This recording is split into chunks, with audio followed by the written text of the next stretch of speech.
So who are Altos Labs? In October 2021, a group of scientists congregated in Los Altos Hills for a 2-day conference hosted by a Russian entrepreneur. Other participants joined by teleconference. The subject discussed was how biotechnology might be used to make people younger. As the sessions progressed, experts described attempts at rejuvenating animals. That meeting went on to form a new anti-aging company called Altos Labs. The purpose of this company is to find ways to rejuvenate cells in the lab that could extend to revitalize entire animal bodies, the testing ground to ultimately prolong human life. This company, both in the US and UK, will establish several institutes in the Bay Area, San Diego, Cambridge, UK, and Japan, who are recruiting university scientists to research how cells age and how to reverse that process. To fund this project, investors include Jeff Bezos and Yuri Milner.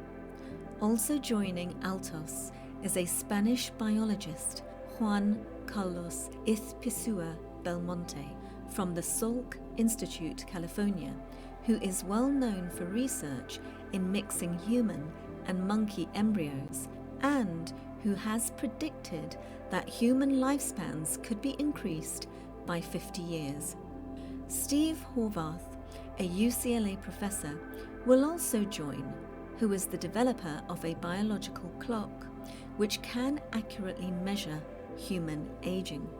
Shinya Yamanaka will be an unpaid senior scientist chairing the company's scientific advisory board, who shared a 2012 Nobel Prize for the discovery of reprogramming.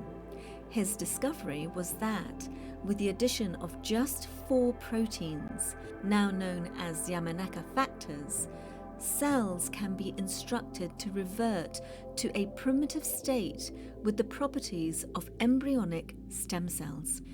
Izpisua Belmonte's lab applied these factors to entire living mice, which achieved signs of age reversal, which led him to term reprogramming a potential elixir of life.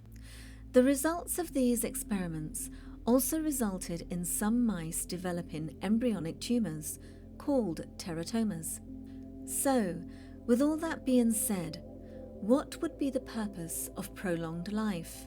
In my view, prolonged life would benefit those who are on top of the wealth ladder, as not only will it benefit them, but their offspring, who will inherit wealth and reap the benefits of living longer. I personally do not believe that longevity would benefit the poor.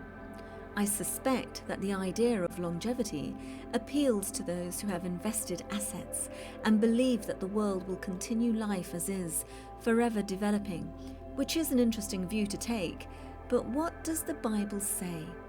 As a Christian, we believe that there is an end to this world, and our spiritual life as a believer continues in heaven, where we will live forever.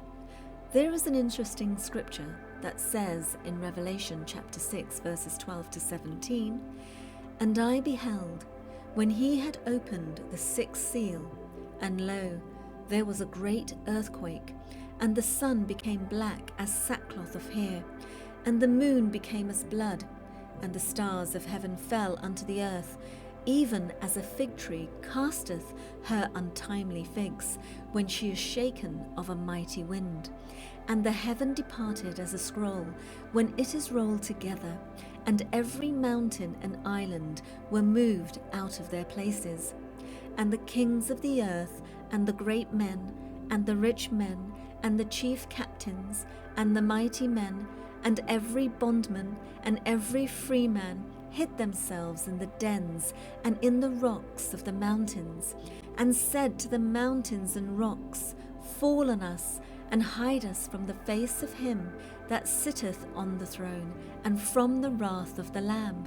For the great day of his wrath is come, and who shall be able to stand?